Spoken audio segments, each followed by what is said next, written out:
इस कार्यक्रम के पुण्यार्जक हैं श्री अंकुश जय कुमार शाह, श्रीमती ऐश्वर्या अंकुश शाह, सीए श्री अमूल्य अंकुश शाह, सीए अमीशा अंकुश शाह, पुणे महाराष्ट्र। माताजी श्रीमती ममताबाई जैन, पुत्र श्री संजय जैन, आदिश कुमार जैन, पता दरबाई, जिला विदिशा, मध्य प्रदेश।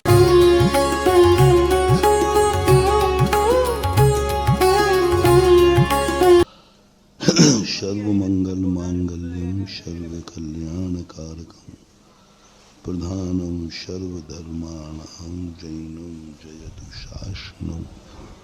पंच परमेष्टि भगवान की जय। आचार्य श्री गुरुवर कुंद कुंद महाराज की जय। आचार्य श्री गुरुवर विद्यासागर महाराज की। तीर्थ चक्रवर्ती पूज्य मुनिवर सदा सागर जी महाराज की, मुनि संघ की।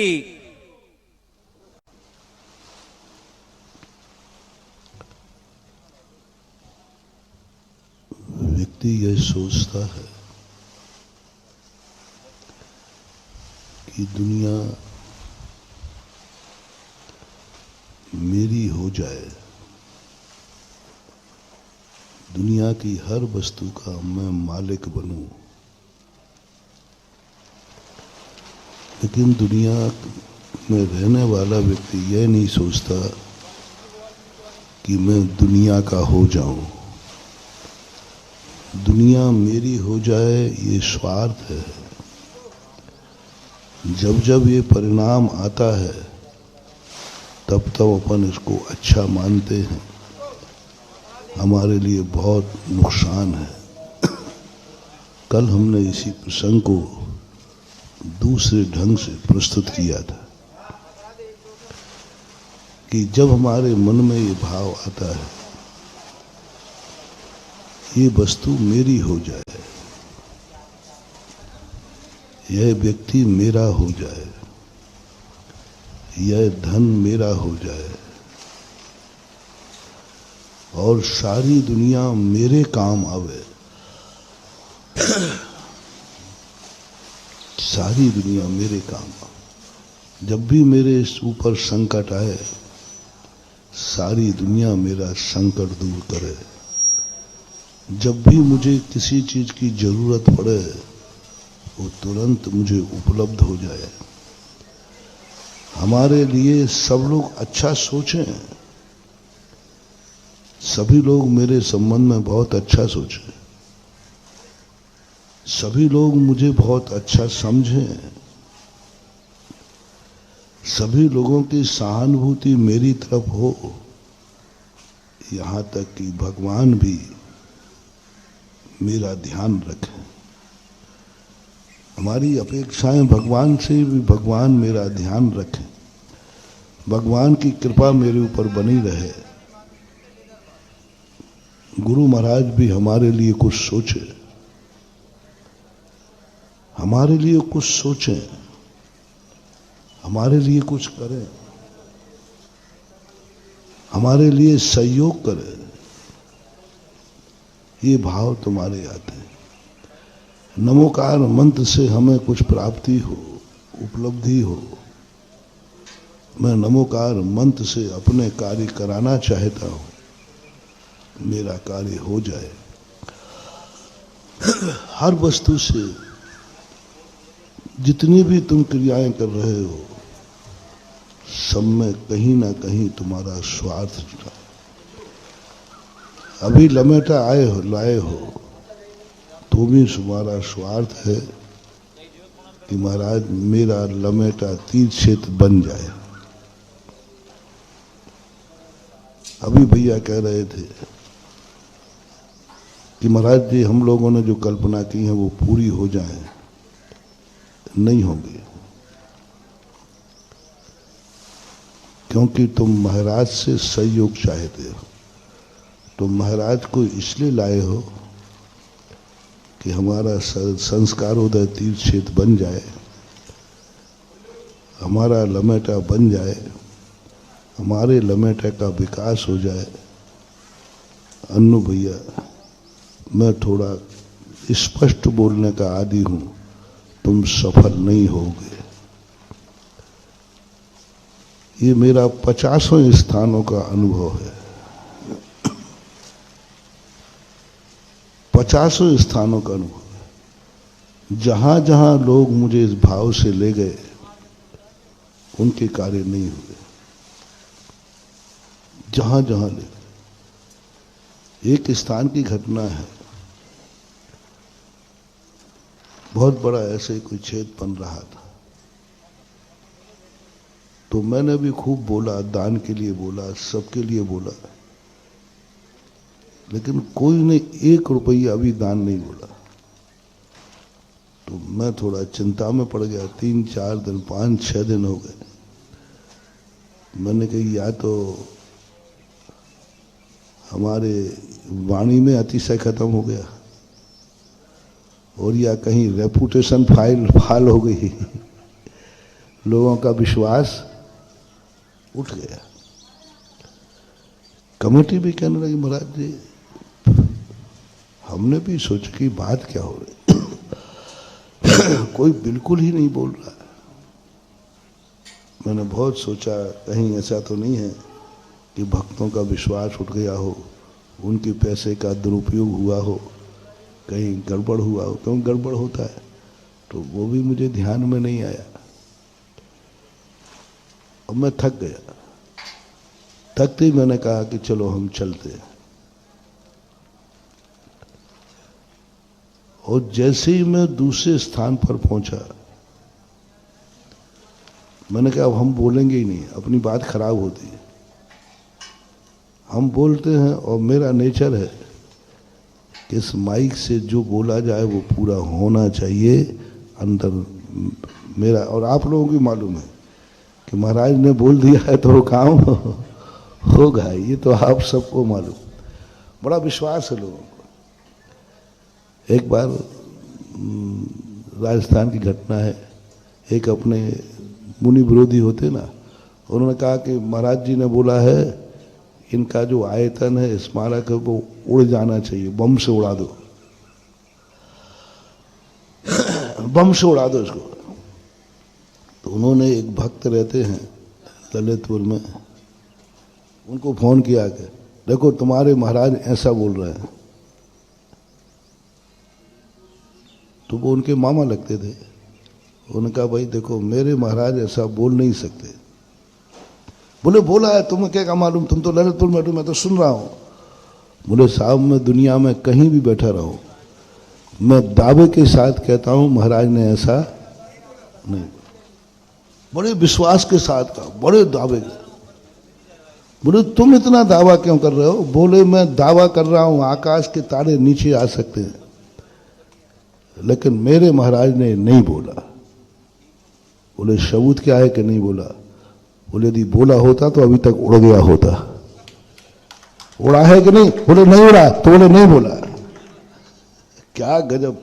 उन्होंने खुद आके मुझे सुनाया, हमारे गोधाजी राजन, तो उनको सुनाया यार महाराज जी के बड़े कट्टर भक्त हैं, इतना विश्वास। वो दावा कर रहे हैं कि नहीं महाराज ने ऐसा बोला ही नहीं है। तो सबूत क्या है? यदि बोला होता, उड़ा के नहीं उड़ा, बोले नहीं उड़ा, तो इसका अर्थ है कि उन्होंने बोला नहीं है। यानी हमारा विरोधी कहता है कि लोगों को महाराज के मुख से निकले हुए वचनों पर इतना अटूट विश्वास है, इतनी श्रद्धा बनी हुई है कि मुंह से निकल गया है तो निकल गया, वही होने वाला है। इसलिए मैं बोलते समय बहुत सोचता हूं। इसलिए मुझे किसी ना किसी का पुण्य होता है, वो मुझे बुलवाता है। हमें देवताओं की सिद्धि नहीं है और हमें जरूरत भी नहीं है।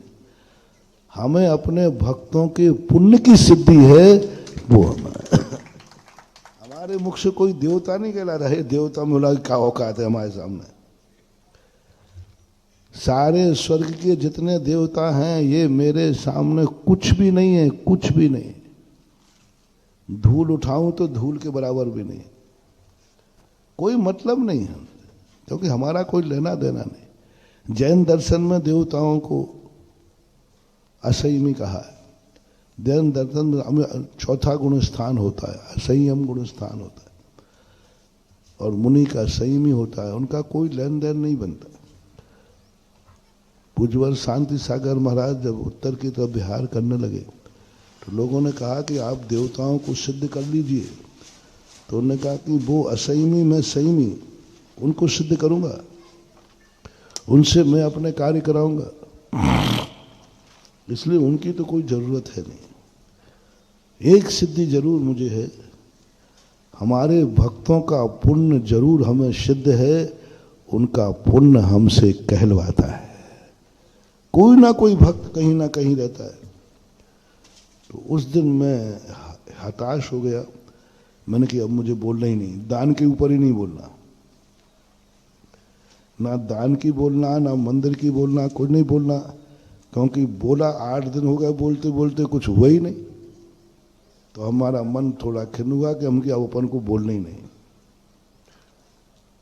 और मैं बिल्कुल चुपचाप साइलेंट हो गया, बोलना ही नहीं, अपन को मन बना लिया। अब मैंने बोलना बंद कर दिया और कमेटी संचालक ने अपनी योजनाएं रखी कि महाराज के आशीर्वाद से हमारी ये योजनाएं समाज के सामने हैं।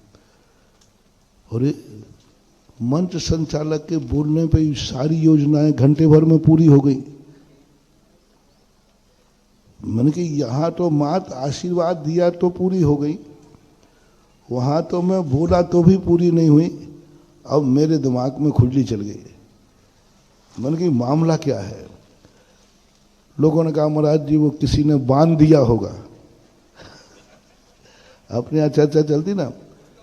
मैंने कि जिस दिन सुधा सागर को कोई बांध देगा समझ लेना इस सृष्टि का विनाश हो जाएगा।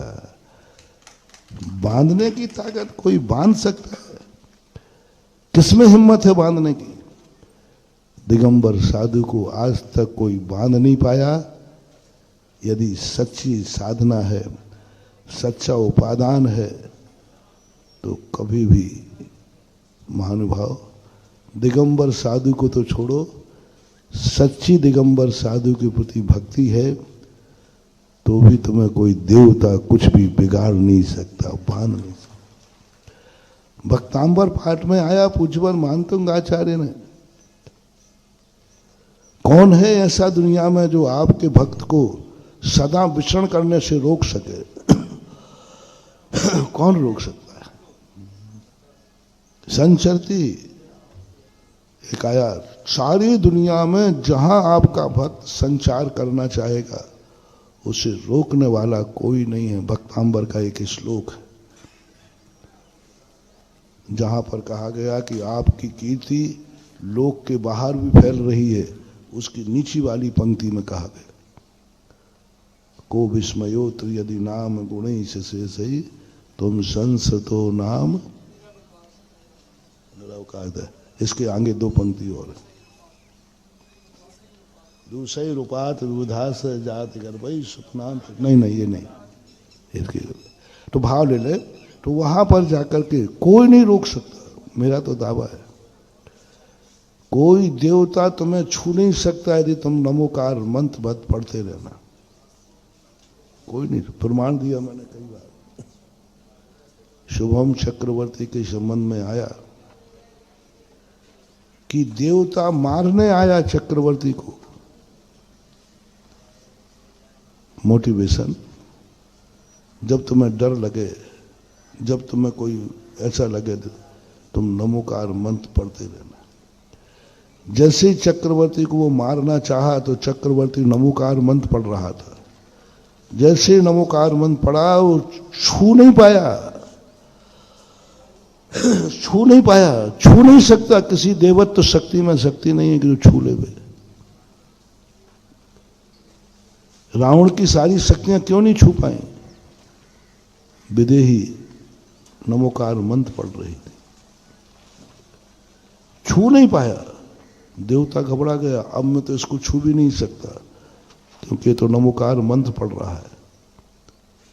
सुनना महानुभाव, नमोकार मंत्र की महिमा मात, अर्थ नहीं, ध्यान नहीं, जाप भी नहीं, मात नमोकार मंत्र तुम पढ़ रहे हो। नमो रिहंताणम नमो। उस समय पूरे 3 लोक के जितने देवता हैं ये तुम्हें छू भी नहीं सकते बुरे भाव से। अच्छे भाव से नहीं। अच्छे भाव से तो कोई बाधा बुरे भाव से तुम्हारा विनाश करने के लिए नहीं छू सकता। देव घबरा गया कि अब मैं क्या करूं, आया हुआ शिकार छूट रहा है। तो उसने सोचा ये नमोकार मंत्र पढ़ना बंद करे तब मैं मिटा पाऊंगा। देवता ने कुड़की दे दी, कहा कि देखो तुम यदि नमोकार मंत्र पढ़ना बंद कर दो तो हम तुम्हें छोड़ देंगे, नहीं तो मार डालेंगे। अब उसने नहीं समझा।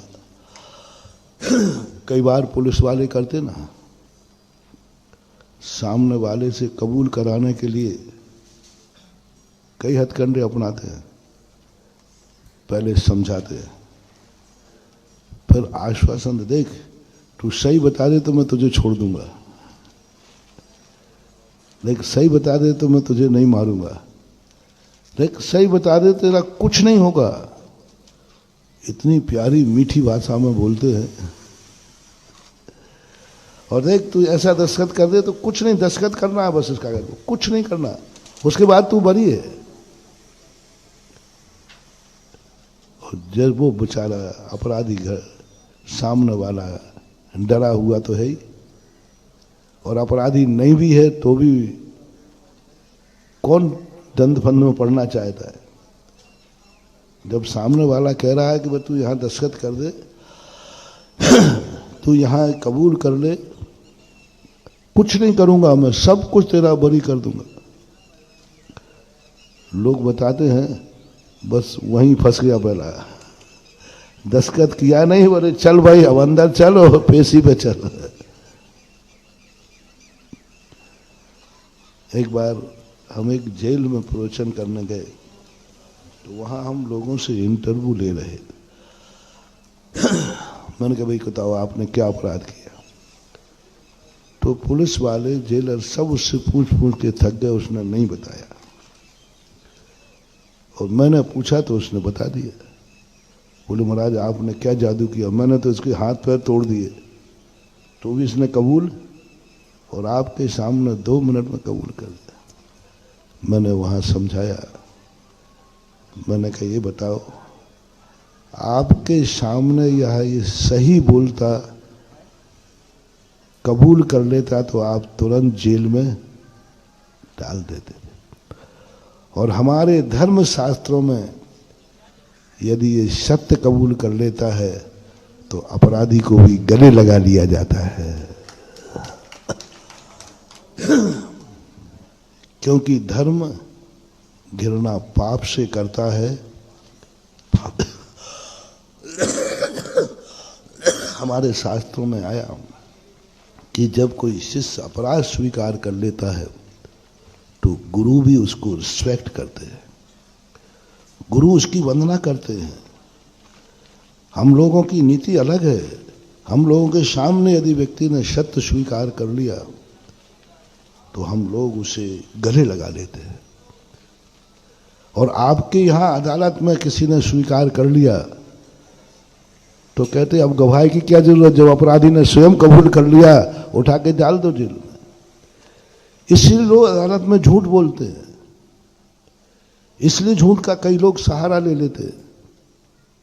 सभी लोग नहीं, कई लोग ले लेते हैं। यही मूल कारण कहा। तो हमने कहा आपकी नीति में और हमारी नीति में अंतर है, और यह नीति जब रहेगी तो दुनिया अपना सत्य उजागर करना, ये विश्वास पहले दिलाना पड़ेगा हमें कि हमारे सत्य बोलने के बाद मुझे गले लगाया जाएगा या जेल में ठूंस दिया जाएगा।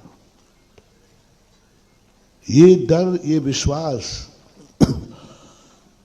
दुनिया में जब होता है, इसलिए धर्म शास्त्रों में धर्मात्मा अपराध करने के बाद गुरु के पास बिना बुलाए जाता है। प्रायश्चित गुरु देते हैं कि अपन लोग लेते हैं? गुरु बिना, उनको तो मालूम ही नहीं, स्वयं जाता है कि मैंने ये गलती की। और अदालत में वारंट जारी होता है तब जाते हो कि अपने आप जाते जाते हो? वारंट जारी होता है, भागते हो, अग्रिम जमानत कराते हो। क्यों ऐसा होता है? यहां स्वयं जा रहा है, मैंने गलती की, मुझे प्रायश्चित दीजिए। स्वयं गलती करके प्रायश्चित लेता है तो वो तपस्वी है, जहां धर्मशास्त्रों में। और सामान्य लोक भाषा में यदि वो स्वीकार करता है तो अपराधी है, अब क्या उसको, तो अपराध स्वीकार कर ही लिया। इसलिए पुलिस 2-3 आइडिया अपनाती है, प्रेम से समझाकर, कोई भी आश्वासन देकर, अथवा फिर वो डंडा तो है ही उनका अंत में। और ऐसे ही कभी कभी कोई देवता जो बैरी बन के आता है, सभी देवता नहीं, कुछ जो बैरी बन के आते हैं, जो हमारा नाश करने के लिए आते हैं, ऐसा कुचित कजाचित कोई देवता तुम्हारे सामने आके तुम्हें आश्वासन देगा, जैसे ब्रह्मदत्त शुभम चक्रवर्ती को दिया। इतना आश्वासन दिया, देखो हम तुम्हारा कुछ भी नहीं बिगाड़ेंगे, बस तुम नमोकार मंत्र पढ़ना बंद कर दो और हम सब छोड़ जाएं, सब भूल जाएंगे, कोई विकल्प नहीं, पर नमोकार मंत्र हाथ से लिखो, पैर से मिटा दो। नमोकार मंत्र पैर रख दो, बस वो कुछ नहीं है, इतनी सी बात है, हम तुम्हें बरी करते, हम बरी करते हैं, मात इतनी सी बात है, तुम नमोकार मंत्र पढ़ना बंद करो, इस पे पैर रख दो, हम तुम्हें बरी कर दें। महानुभाव, विश्वास मत करना कभी। धर्म छोड़ने की बात जब कोई कहे,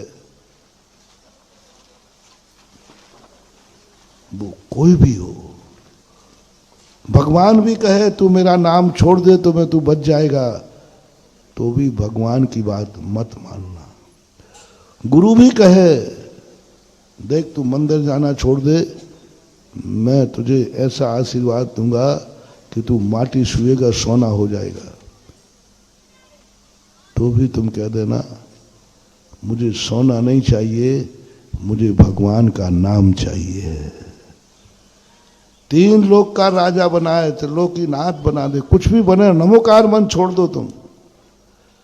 तुम कहना ना मुझे भगवान बनना है, ना मुझे राजा बनना है, ना 3 लोक का कोई महान आदि बनना है, मुझे तो नमोकार मंत्र पढ़ना है या मैं जपूंगा इसको। अच्छी बात, धर्म कार्य छोड़ने की कोई बात करे, समझ लेना उसकी नियत, वो कितने भी अच्छे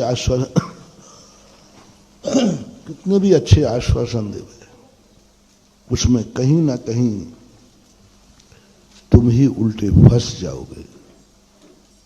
इसलिए हमेशा इस बात का ध्यान रखना चाहिए, धर्म को, गुरु को, भगवान को कभी दांव पे मत लगाना।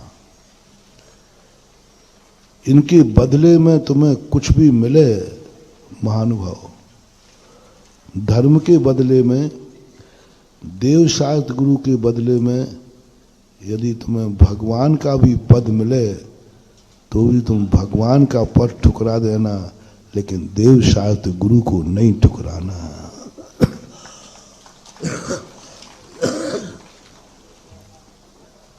इनकी उपेक्षा नहीं करना। सामने भगवान पद दे रहा है, नहीं चाहिए मुझे देव शास्त्र गुरु चाहिए, मुझे नमोकार मंत्र चाहिए। तुम रत्नत्रय छोड़ दो, तुम्हें जीवन दान मिल जाएगा। नहीं, बिना रत्नत्रय के मुझे जिंदा रहने में भी कोई शौक नहीं है, और रत्नत्रय के साथ मेरी मौत भी होती है तो मुझे अभाग्य है। मिथ्या दर्शन के साथ तुम्हें जीने का मौका मिलेगा, सम्यक दर्शन के साथ तुम्हें मरना पड़ेगा। तो सम्यक दृष्टि कहता है मुझे मरना मंजूर है, लेकिन सम्यक दर्शन, ऐसा आता है शास्त्रों में कथन कि एक व्यक्ति से कहा, किसी ने परीक्षा ली कि तू धर्म छोड़ दे, तुझे मैं 9वें ग्रह का स्वर्ग का सुख दूंगा, और तूने सम्यक दर्शन नहीं छोड़ा तो नरकों में पड़ेगा।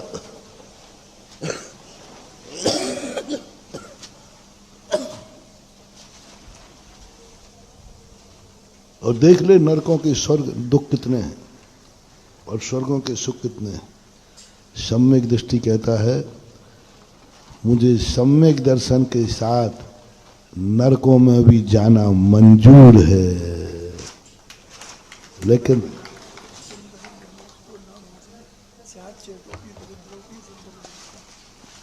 और 9वां ग्रेवे में छुल्लक जी ने जो मैं बोल रहा हूं इसका एक श्लोक निकाल के दिखा दिया।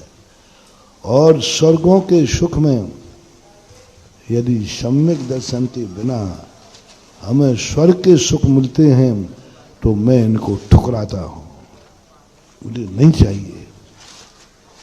क्योंकि सम्यक दर्शन की जो निधि है, कौन सा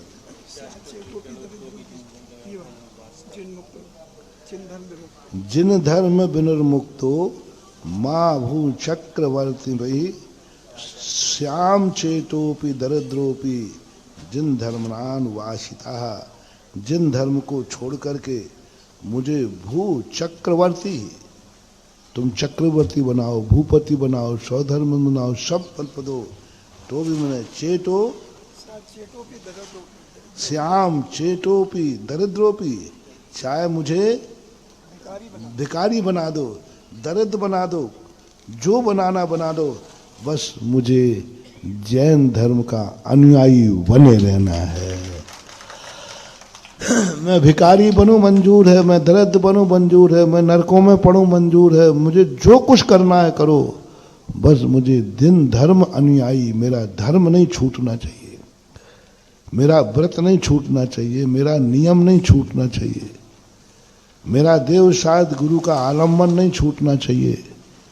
ऐसी श्रद्धा होती है तब सम्यक दर्शन होता है। हम सब सम्यक दृष्टि हैं, बताओ कितनी कीमत है, कितने में बेच दोगे, कितने में बेच दोगे। हर चीज की सिद्धि करना है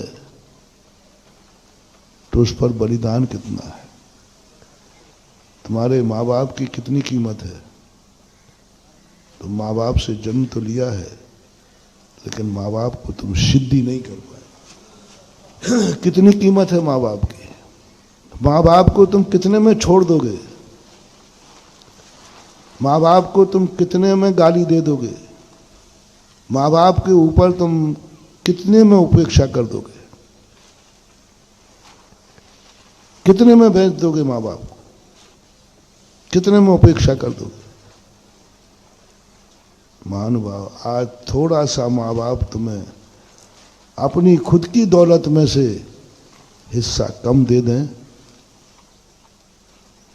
तो ही तुम उनकी उपेक्षा कर देते। थोड़ा सा धर्म क्षेत्र में भी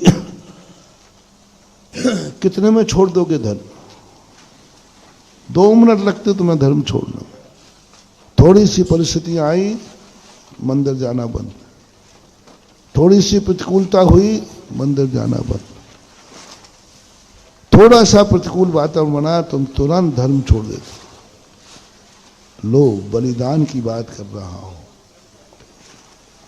तुम मंदिर जाओगे तो मौत होगी, तुम नियम पालोगे तो मौत होगी। करो घोषणा, मुझे मंजूर है। एक चांडाल ने 14 के दिन कहा मैं आज हिंसा नहीं करूंगा, राजा की आज्ञा है तो भी नहीं करूंगा, तो तुम्हारी मौत है, मंजूर है, तुम्हारी मौत है निश्चित, राजा की आज्ञा का उल्लंघन करना तुम्हारी मौत। वो कहता मंजूर है। क्या बड़ी बात कही। एक छोटा सा व्रत, आपके इतने सारे व्रत हैं, कभी जिंदगी में कोई जीव नहीं मारा और उसने मात्र एक दिन। सवाल एक दिन के व्रत का नहीं था, बलिदान का था। उसके सामने मौत आ गई, तू मरेगा, जा इसको समुद्र में फेंक दो, मगरमच्छ खा जाए उनके बीच में फेंक दो। वो कहता एक दिन की अहिंसा के लिए। कितने दिन का नियम था? एक दिन के नियम के लिए उसने अपनी जिंदगी दांव पर लगा दी। लो मैं मरने को तैयार हूं लेकिन नियम नहीं तोड़ूंगा। तुम होते तो क्या करते? सोचो, नियम कोई बड़ा छोटा नहीं होता, समर्पण छोटा बड़ा नहीं होता, समर्पण उसके पीछे बलिदान क्या है तुम्हारा। कोई नियम छोटा नहीं, कोई बड़ा नहीं, कोई धर्म बड़ा नहीं, कोई छोटा नहीं कुछ भी नहीं। नमोकार मंत्र का भी कोई कितनी माला फेरी, कितना जाप दिया, कुछ नहीं। आपका बलिदान कितना है, कितने तक आप धर्म नहीं छोड़ोगे।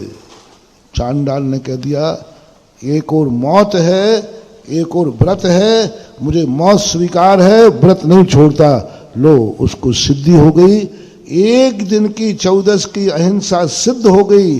देवता आ गए, उसको कमल की रचना हो गई, आकाश में जय जयकार हो गई। देवता सिद्ध हो एक दिन की अहिंसा में, वो भी चांडाल।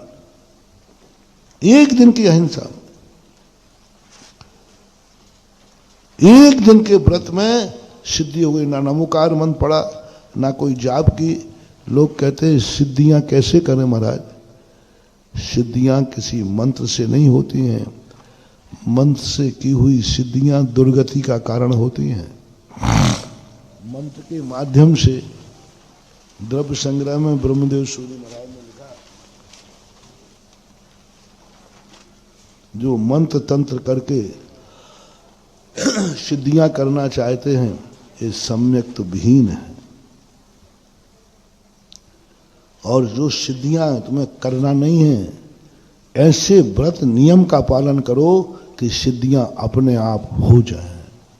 नियम के बलिदान कितना है तुम्हारा? क्या बलिदान दिया तुमने? कितने तक तुम अपना साहस करोगे? बस उतने ही परसेंट है। चांडाल ने कह दिया मृत्यु, बस सिद्धि चालू हो गई। तुमने मंदिर का नियम लिया है, कितने में छोड़ दोगे? अभिषेक करने जाते हो, कितने में छोड़ दोगे? तुम्हारे मंदिर जाने का नियम है, कितने में तोड़ दोगे? थोड़ी सी कोई बात आ गई, थोड़ा सा कोई रिश्तेदार आ गया, थोड़ा सा कहीं जाना पड़ा, सबसे पहले क्या छोड़ते हो? मंदिर। ये धर्म है महानुभाव। कई लोग कहते हैं हाँ हमें समय मिलेगा तो चला जाऊंगा, मत आना। ये भिखारियों का मंदिर नहीं है। बचा हुआ समय, बचा हुआ धन कभी धर्म को नहीं दिया जाता। मैं बहुत बार कहता हूं हाँ बचे हुए से धर्म करना चाहिए, लेकिन कभी तुमने ये भाव कह दिया महाराज मुझे मंदिर तो बनाना है, लेकिन पहले मुझे मकान भी बनाना है, बिटिया की शादी भी करना है, थोड़ा बैंक का लोन भी देना है, ये सब चुक जाएगा, उसके बाद बचेगा तो संस्कारोदय में दे दूंगा। मैं कहता हूं ऐसे लोगों से मेरा कहना है बिल्कुल मत देना। मेरा संस्कारोदय तीर्थ भिखारी नहीं है। बचा हुआ रोटी, बचा हुआ धन भिखारी को दिया जाता है। बचा हुआ धन, कई लोग कहते हैं, पर मैं कहता नहीं, आपको कभी दान नहीं देना, तुम्हारा दान भीख में नहीं चाहिए। भिखारी नहीं है, बचेगा तो। ये 90% आप लोगों की आदत है, हमें ये काम करना, ये काम करना, उसके बाद बचेगा तो नहीं। बहुत बड़ा पाप कर रहे हो आप। बचे हुए धन से धर्म करना है, इस पर भी मैंने कई बार प्रवचन दिए। बचे हुए धन से कभी पाप नहीं करना, लेकिन बचे हुए धर्म को धर्म देने के संकल्प भी नहीं करना। बचेगा तो। इसी प्रकार समय, क्यों भाई लमेटा आओगे कि नहीं?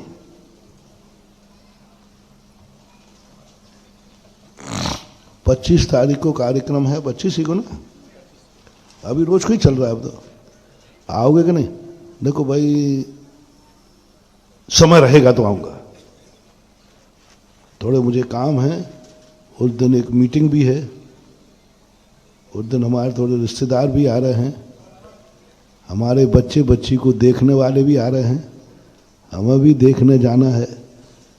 यदि समय रहा तो नहीं आ जाऊंगा, पक्का है, पक्का प्रॉमिस है मेरा। ऐसे लोगों से आना है, कहना है कि वे 25 तारीख को ना आए, हमारे कार्यक्रम में अवशगुन न करें, क्योंकि बचा हुए समय देने वाले लोग यहाँ आएंगे, उनसे अवशगुन हो गया। कृपया करके वो अपने घर में ही बैठे। संस्कारोदय तीर्थ क्षेत्र भिखारियों का तीर्थ क्षेत्र नहीं है, ये तो भक्तों का तीर्थ क्षेत्र है। समय रहेगा तो आऊंगा, समय रहेगा तो शिखर जी जाऊंगा, समय रहेगा तो महाराज का प्रवचन सुनने आ जाऊंगा, समय रहेगा तो मंदिर। ये भाषा मेरे अपने भक्तों से कहना है। कायेश्वर पूर्वक के आप संकल्प कर लो, कभी धर्म के कार्यों में, अच्छे कार्यों में कभी भी ये भाषा समय रहेगा तो आऊंगा, ये शब्द मत बोलना। बचेगा तो दान दूंगा, इसका उदाहरण देखो कितना बढ़िया है। महाराज देखो, क्यों भाई आपके यहाँ चौका लगा है, महाराज जी आए हैं, देखो पहले हम लोग अपने बना के खा रहे हैं, बचेगा तो फिर महाराज को पड़गा लेंगे। कैसा रहा? नहीं बचेगा तो फिर महाराज को ही पड़गा दूंगा। बोलो कहां जाओगे बेटा तुम? पहले हम खा पी करके बचेगा तो हम महाराज को पड़गा लेंगे। बेटा पड़गा नहीं मत, नहीं तो सीधे नरक जाने का द्वार है तुम्हारा। गुरुओं को बचा हुआ रोटी नहीं खिलाई जाती है, मुनि को भोजन दे फिर निज करई आहार है। मुनि को करा करके जो बचेगा वो मैं खाऊंगा। तुम्हारे खाने के बाद दोगे तो वो भीख है, और महाराज के खाने के बाद खाओगे तो वो प्रसाद है। कितना अंतर आ गया? वो प्रसाद है। इसलिए जैन मुनि के जैन भक्त भोजन करके आहार नहीं देते हैं, भोजन करा के आहार करते हैं। पहले भोजन को देते, भूखे रहते हैं, कुछ नहीं खाते पीते, नहीं पहले महाराज को देंगे। ये है सिद्धि। दुनिया में किसी को भी भोजन कराने का पुण्य शास्त्रों में ज्यादा नहीं लिखा, ज्यादा कहीं नहीं लिखा। लेकिन दिगंबर मुनियों को एक ग्रास भी देने का जो पुण्य लिखा शास्त्रों में, जो चर्चा की, मैंने क्यों? अरे दुनिया को वो 1000 लोगों को भोजन कराए देता है, उसकी प्रशंसा क्यों नहीं? और इधर दिगंबर मुनि को एक ग्रास, एक दाना देके आ जाए तो क्या प्रशंसा लगी? मैंने कहा कारण क्या है? कोई कारण नहीं बंधु। तुमने एक दाना दिया, वहां हजारों लोग खिलाए, इससे सवाल नहीं है। सवाल है इसने अपने भोजन करने के पहले दिया है, इसलिए अतिशय है।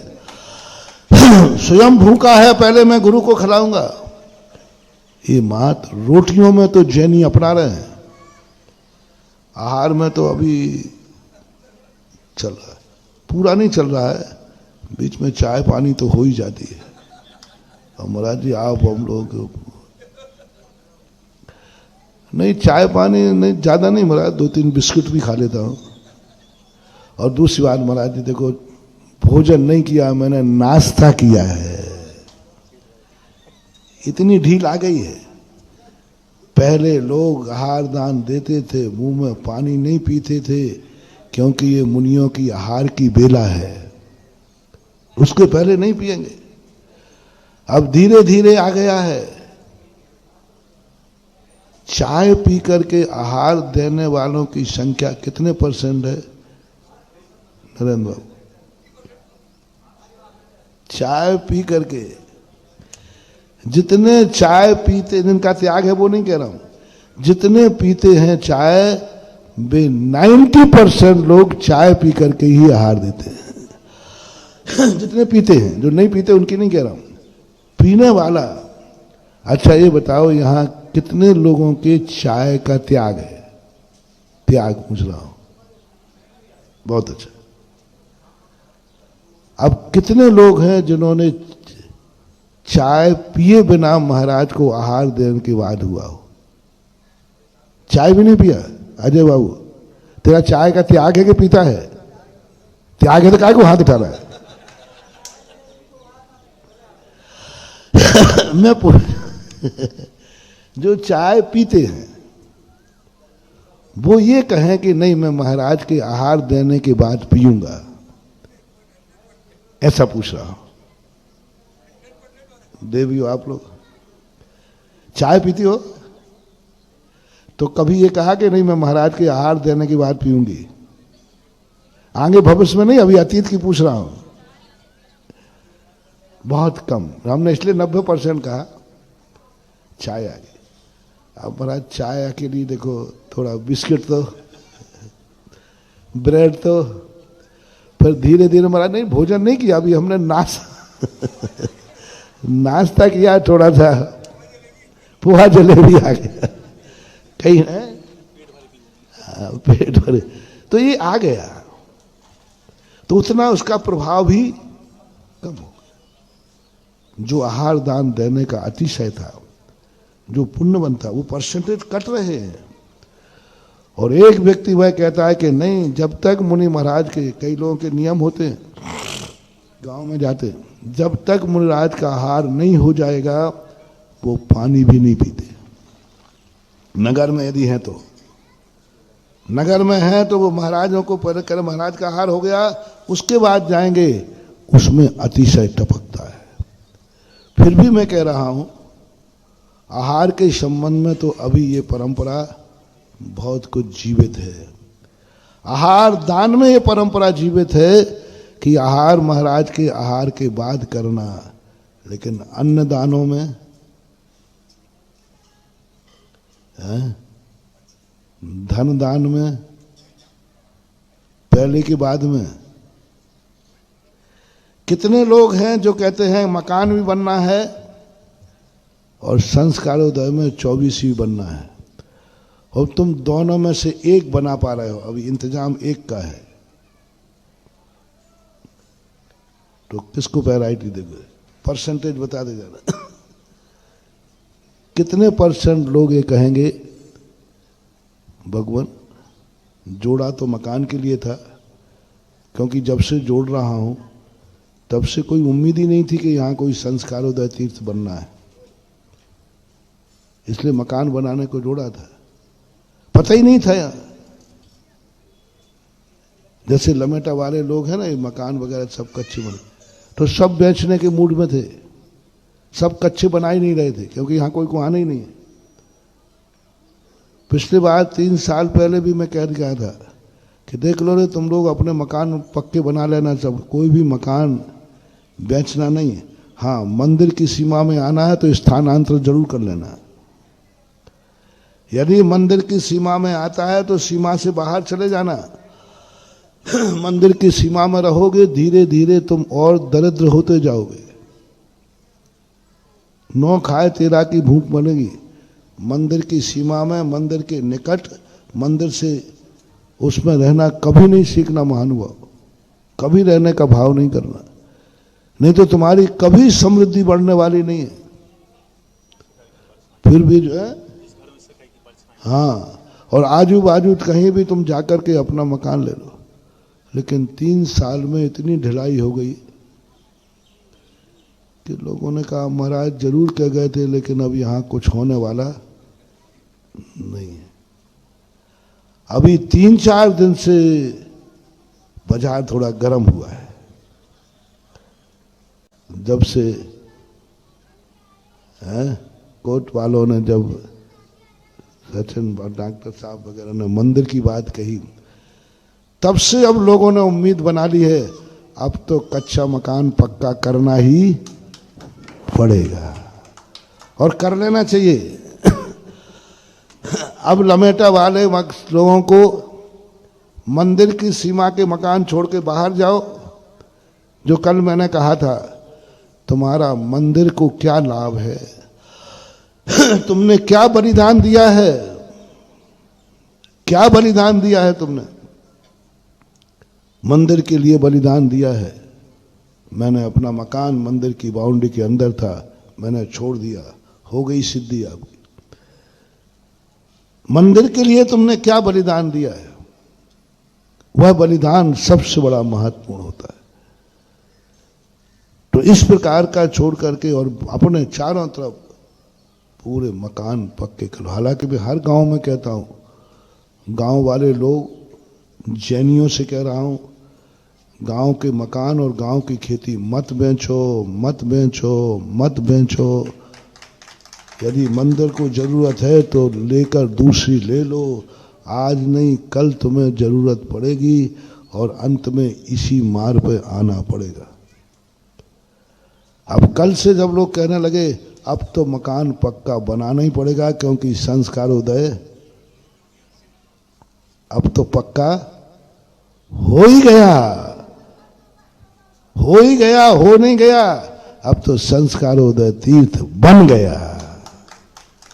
मंगलाचरण यदि सही हो जाए तो समझ लेना चाहिए काम शुरू होते ही घोषणा हो जाती है, यह काम हो गया। अब ऐसी स्थिति में आपके पास दो में से, पहले तो उम्मीद थी ही नहीं, अब पक्का हो गया। अब यदि आप मंदिर बनाओ तो मकान नहीं बनेगा और मकान बनाओ तो मंदिर नहीं बनेगा। दोनों में से कितने परसेंट लोग मंदिर के पक्ष में जाएंगे, कितने परसेंट लोग मकान के पक्ष में जाएंगे? तुम्हारे मन की पूछ रहा हूं, तुम्हारा मन दोनों में से किस पक्ष में जाएगा? मैं शगुन उठाता हूं, मेरे शगुन की बहुत बड़ी मास्टरी है। मुझे एक व्यक्ति ऐसा जिस क्षेत्र पे आ जाता है जो कहे कि नहीं प्रभु, मैंने तो सोचा था कि यहां कोई मंदिर बनना नहीं, मकान बना लेते, मुझे क्या मालूम कि मंदिर बन रहा है। अब इतनी जिंदगी बिना मकान के निकल गई, शेष भी निकल जाएगी, लेकिन संस्कारोदय तीर्थ क्षेत्र का इसी से मंदिर बनाऊंगा। कितने परसेंट लोग? मंदिर और मकान में से एक बनाने की क्षमता तुम्हारे पास है, एक खोखा है तुम्हारे पास, या तो मकान बना लो या मंदिर बना लो, दो में से एक। बिटिया की शादी कर लो या मंदिर बना लो, दो में से कोई एक। दोनों में से कितने परसेंट लोग किसकी तरफ जाएंगे? वोटिंग।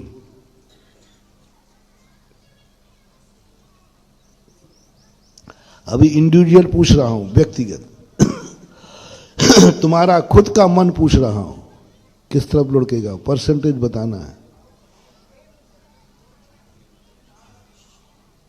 महाराज जी देखो, इतना कठिन प्रश्न मत पूछो, देखो इतनी कठिन परीक्षा मत लो, बोर्ड की परीक्षा है, तुम्हें सिद्धियां भी तो दे रहा हूं। तुम्हें संस्कारोदय तीर्थ से तुम्हारी 7 पीढ़ियों को वरदान के रूप में दे रहा हूं। उपलब्धि भी देखो कितना है। बोर्ड के एग्जाम का सर्टिफिकेट हर नौकरी में काम आएगा। ये जनरल क्लास नहीं है, ये बोर्ड का क्लास है। ये कोई मंदिर नहीं बना रहे हो, तीर्थ क्षेत्र बना रहे हो। ये कोई साधारण भगवान नहीं बैठेंगे, अतिशयकारी भगवान बैठेंगे। मात्र इन दोनों में से एक बलिदान करने का भाव, ऐसा भाव आ जाए किसी के मन में, नहीं मकान नहीं बनेगा, मंदिर बनेगा। मेरे पास है एग्जाम्पल, ऐसे बता दूंगा। अब आइए आपके परिवार में, यदि आपने परिवार की मीटिंग की तो आपका पक्ष, आपके परिवार की वोटिंग किस पक्ष में जाएंगे? तुम्हारी पत्नी की, तुम्हारी माँ की, तुम्हारे बेटा की, तुम्हारी बिटिया की, सबकी वोटिंग में बताओ कितने परसेंट तुम्हें मिलेंगे कि नहीं पहले मंदिर बनना चाहिए, इतने साल बिना मकान के गुजार दिए, कोई बात नहीं। परिवार, किन किन को विश्वास है कि हमारा परिवार 100% हमारे साथ होगा?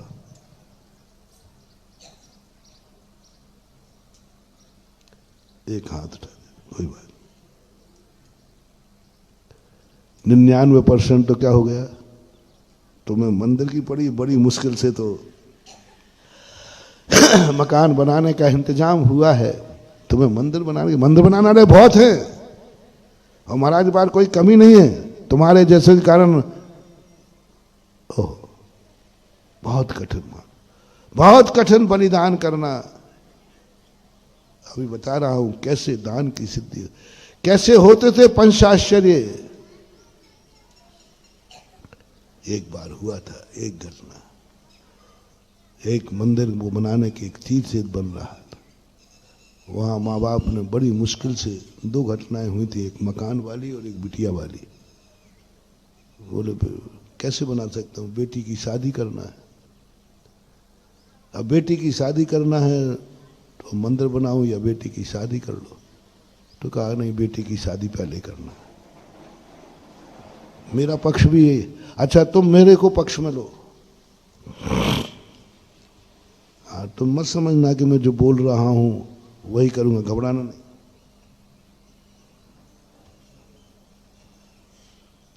मैं एक साधु ऐसा हूं जो भगवान के पक्ष में नहीं रहता, भक्तों के पक्ष में रहता हूं। मैं भगवान के पक्ष में कभी नहीं रहता, मैं सदा भक्तों के पक्ष में रहता हूं, इसलिए मत घबराना। अब तुम सब पूछो महाराज जी आपकी क्या राय है? मकान और मंदिर, बिटिया और मंदिर। तो मैं भी तुम्हारे साथ हूं, पहले मकान, पहले बिटिया की शादी करो, मंदिर बाद में बनाना। मेरा पक्ष किया, मैंने अपनी वोटिंग दी है, इसलिए मैंने कहा, मैंने धर्म की बात नहीं कही। धर्म क्या बोलता है वो बात नहीं है, मैं क्या बोल रहा हूं। मेरा पक्ष भी आपके लिए वही होगा, मैंने वोटिंग आपके पक्ष में दी है। यदि तुम आ जाना मेरे पास, महाराज जी किराए से रहता हूं, जिंदगी भर में ये मकान के पैसे जोड़े थे, अब मंदिर का बने, आप ही बताओ महाराज, आप मेरे गुरु हैं। हालांकि तुम नहीं आओगे क्योंकि तुम डरते हो महाराज जी, अरे तुम बहुत चालू आदमी हो, मैं जानता हूं। 90% मेरे पर शक करेंगे लोग। कोई कहे चलो अपन महाराज से पूछते हैं, तो पागल हो गया, महाराज से पूछा, महाराज तो स्पष्ट कहेंगे मंदिर बनाओ। बोलो है कि नहीं, बोलो ना। अभी मेरे कहने के पहले आपका क्या शक होगा? 100% महाराज जी तो 24 ही बनवा के रहेंगे, अपन चाहे भिखारी बनो, चाहे रोड पे पढ़ो, चाहे फुटपाथ पे पढ़ो। ये और कह दोगे अरे जो कुछ हो करो, महाराज क्या ना भाड़ में जाओ, वहां तो मंदिर बनाओ। तुम कहां जा रहे हो? उल्टे महाराज से, और महाराज के ही कल्पना है, महाराज के ही संस्कार उधर बना रहे हो, वो मना करेंगे। तुम गुरु को नहीं पहचान पाए महानुभाव, तुम गुरु को नहीं पहचान पाए। लो पहचान लो। यदि ऐसा कोई मेरे पास आएगा, मैं स्पष्ट कहता हूं, मेरा व्यक्तिगत विचार है, प्रवचन नहीं दे रहा हूं अभी मैं, शास्त्र की भाषा नहीं बोल रहा हूं मैं, जनवाणी ने क्या कहा ये नहीं बोल रहा हूं मैं। तुम मुझे गुरु मानते हो तो तुम्हारा गुरु बोल रहा है, जाओ मकान बनाओ, पहले बिटिया की शादी करो, पहले व्यापार शुरू किया है, जाओ पूंजी लगाओ पहले उसमें, लोन लिया है पहले लोन चुकाओ। ये मेरा वोट आपके लिए है। क्या कभी कल्पना करोगे? मेरा ही प्रोजेक्ट, मेरा ही आशीर्वाद, मेरा ही तीर्थ क्षेत्र, और मैं अपने भक्त को उसके पक्ष में बोल रहा हूं कि विरोध में? बोलो, करके देख लेना आप, ऐसा मत समझना, कभी करवा लेना। मैं तुम्हारे पक्ष में जाऊंगा, 100% जाऊंगा, मना करूंगा। मैंने मना किया, दोनों केसों में मना किया। मकान का पैसा लगाने वाला था, लोगों ने कहा महाराज जी इसके पास कुछ भी नहीं था और है भी नहीं, किराए के मकान में रहता है, बड़ी मुश्किल से इसने जोड़े हैं, लेकिन आपके प्रवचन सुन करके ये कह रहा कि नहीं मंदिर बनाऊंगा। मैंने बुला के रोका, तू मंदिर नहीं बनाएगा। कमेटी से नाम कटवाया, इसका मंदिर नहीं बोला जाएगा, इसका मंदिर नहीं बोला जाएगा, इसका नाम मैंने कहा नहीं तू मंदिर नहीं बोलेगा, तेरे नहीं बोलने से कोई 24 बचने वाली नहीं है, वो तो चली जाएगी, तू नहीं बोलेगा। क्या रोया वो, क्या रोया, अभी भी मेरे सामने चेहरा घूम रहा है। महाराज जरूर मैंने पूर्व जन्म में कोई पाप किए हैं जो गुरु मुझे इसके अयोग्य समझ रहे हैं। बोलो मैं अयोग्य समझ रहा हूं कि दया कर रहा हूं? दया कर रहा हूं कि अयोग्य समझ रहा हूं? अरे मैंने कि भाई मैं अयोग्य नहीं समझ रहा हूं, मैंने कहा भाई तुम अपना मकान बना, मंदिर तो बनते रहेंगे बनते रहेंगे। बोले महाराज जी ये आपका मेरे प्रति मोह बोल रहा है, करुणा बोल रही है, दया बोल रही है, सत्य बोलो ना कि मकान तो बनते रहे हैं, बनते रहेंगे, मंदिर बनाने का सौभाग्य अभाग्य ये बोलो ना आप। मैंने कहा ये तो धर्म की भाषा है, ये तो धर्म की भाषा है, मैं तो गुरु की भाषा बोल रहा हूं। गुरु मोही होता है, गुरु में राग की प्रबलता होती है, गुरु शिष्य के पक्ष में होता है, शिष्य के पक्ष में उसके मन में राग होता है, शिष्य के प्रति नियम से होता है। इसलिए मैंने कहा नहीं मेरा तो यही गुरु पद का यही है कि तुम नहीं करो। रो पड़ा वो। बोले महाराज सारा परिवार कहता महाराज जी जिंदगी निकल गई किराए के मकान, और निकल जाएगी, मरना तो है ही, लेकिन मेरे भाग्य से मेरे यहां तीर्थ बन रहा है, मेरे भाग्य से यहां 24 बन रही है, ये जन्म जन्म में भी नहीं मिलेगा, ये तो करूंगा। मैं चुप हो गया। एक बिटिया का सुनो, उसने अपने माँ बाप से सुना कि माँ बाप इसलिए नहीं बना पा रहे हैं मंदिर, भावना तो है कि उन्होंने मेरी शादी भी करना है। बिटिया ने सुन लिया, बस वो श्रीफल लेके आ गई, महाराज पास चलो मंदिर बनेगा। बेटे बेटा कहाँ से बनाएंगे, तुझे मालूम है इतनी सी पूंजी तेरे हाथ पीले करना है। बोले पिताजी मैं इतनी पापिन हूं क्या कि मेरी शादी के कारण मेरी माँ बाप की इतनी पवित्र भावना कुंठित हो जाएगी? मेरी शादी के कारण, शादी करने से क्या मिलना है? संसार, संसार ही बढ़ाना है। मेरे कारण, मेरे शादी के कारण से आप मंदिर नहीं बना पाएंगे। पिताजी मैं पापिन नहीं हूं, मैंने आप जैसे पिता पाए हैं, मैं नियम लेती हूं, यदि आपने मंदिर नहीं बोला और इसी राशि से मंदिर बनाओगे, मैं शादी नहीं करूंगी, और करूंगी तो उससे करूंगी जो एक श्रीफल पर मुझे स्वीकार करेगा। माँ बाप घबरा गया, बेटा आज इस समय पे कोई दया करने वाला नहीं है, ऐसी बातें मत कर। नहीं मानी, वो मेरे पास लेके आ गए। मैं किसके पक्ष में गया? सुनना, मैं इसलिए कहा था तुम मुझे नहीं समझ पाओगे। अरे तो महाराज के पास जा रहा है, तो इस पर कहना शादी मारी रख भाड़ में, ये तो होती रहती है, मंदिर बना पहले। मैंने खुद कहा नहीं बेटा, शादी रोक करके मंदिर नहीं बनाना, मकान रोक करके मंदिर नहीं बनाना, कर्जा ले करके मंदिर नहीं बनाना, लोन ले करके मंदिर मेरा पक्ष है, धर्म का नहीं कह रहा हूं मैं, बीच में ध्यान रखना, ये धर्म की परिभाषा नहीं बोल रहा हूं, ये सुधा सागर का नेचर बोल रहा है। धर्म की भाषा नहीं बोल रहा हूं, धर्म की भाषा अभी बताऊंगा मैं। धर्म की भाषा तो अभी जो बोल रहा था उसकी बात सुनो।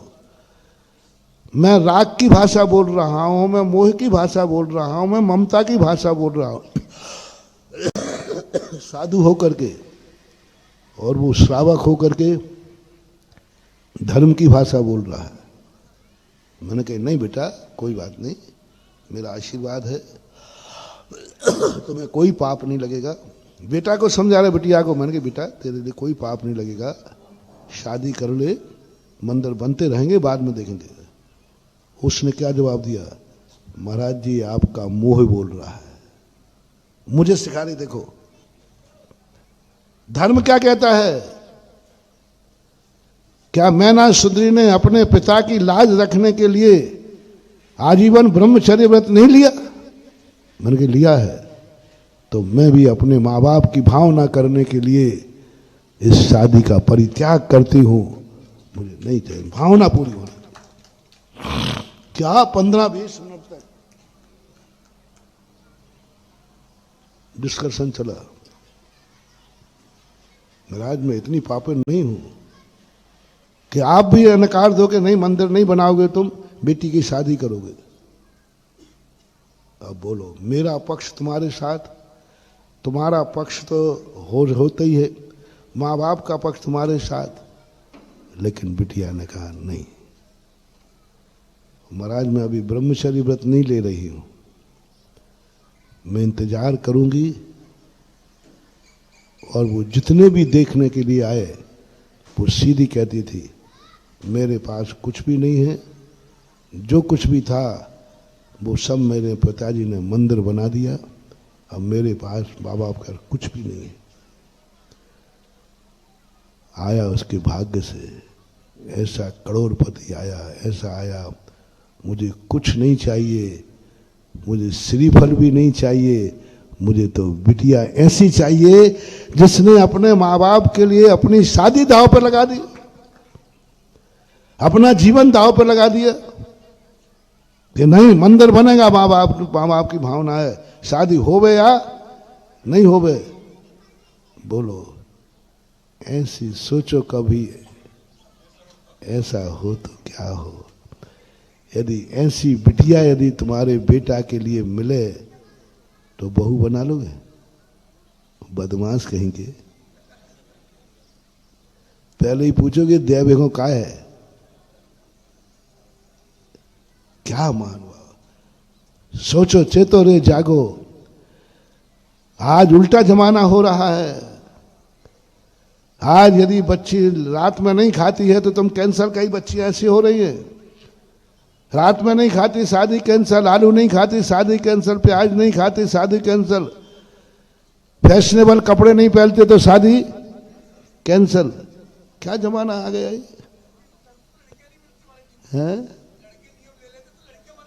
दोनों ही को है, दोनों लड़कों का भी है, लड़के नहीं मिलते, लड़कियां भी यही करती है, रात में नहीं खाते भौंदू चंद।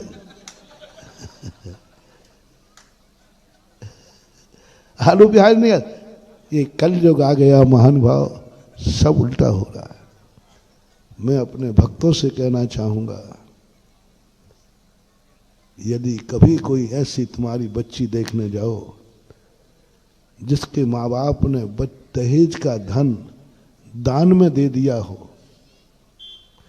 वह बच्ची ने अपने माँ बाप को प्रेरणा दी हो ऐसे बलिदान की, और रात्रि में नहीं खाती हो, आलू प्याज नहीं खाती हो, फैशनेबल कपड़े नहीं पहनती हो, भगवान के दर्शन के बिना भोजन नहीं करती हो, तो यो मेरे भक्तों उस बहू को बहू मान के मत लाना, देवी मान करके लाना। जाओ, तुम्हारी 7 पीढ़ियां सुरक्षित हो जाएंगी। खोजो, मुझे ऐसी बच्ची चाहिए जो अपने माँ बाप को दहेज का दान दिला दे, अपने दहेज को पैसे का दान दिलवा दे कि नहीं मेरा पैसा जो दहेज में देना है, माँ बाप से वो बेटियां चाहिए कि मम्मी पापा जो मुझे दहेज में दोगे, मुझे कुछ भी मत देना, मेरे दहेज का पूरा सामान, उतनी राशि संस्कारोदय तीर्थ क्षेत्र में दे दीजिए। मैंने कल कहा था मीटिंग करने का, कहा था ना, कल ही तो कहा था कि मीटिंग करना। आज क्या मीटिंग करना?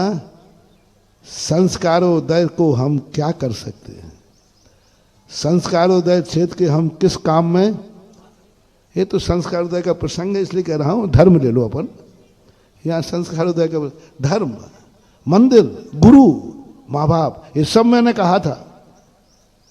किस काम में आ सकते हैं हम? मीटिंग करना कि संस्कारोदय तीर्थ बन रहा है, अपना क्या सहयोग बन सकता है, अपन क्या कर सकते हैं, अपन क्या लाभ दे सकते हैं। और ये भी कहा था, भूल करके ये विचार मत करना तीर्थ क्षेत्र बन रहा है तो इससे मुझे क्या लाभ है। हाँ, तुम कलाकार हो, ये भी जरूर सोचोगे, तीर्थ क्षेत्र बन गया है, मेरा खेत यहीं बाजू में है सामने, अरे मजा आ गया, और उसके भाव बढ़ जाएंगे। मत करना रे भाव, नहीं करना।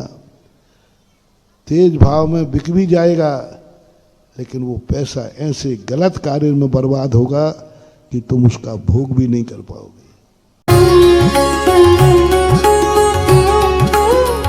इस कार्यक्रम के पुण्य आर्जक थे श्री अंकुश जय कुमार शाह, श्रीमती ऐश्वर्या अंकुश शाह, सीए श्री अमूल्य अंकुश शाह, सीए अमीशा अंकुश शाह, पुणे महाराष्ट्र। माताजी श्रीमती ममताबाई जैन, पुत्र श्री संजय जैन, आदिश कुमार जैन, पता दरबाई, जिला विदिशा, मध्य प्रदेश।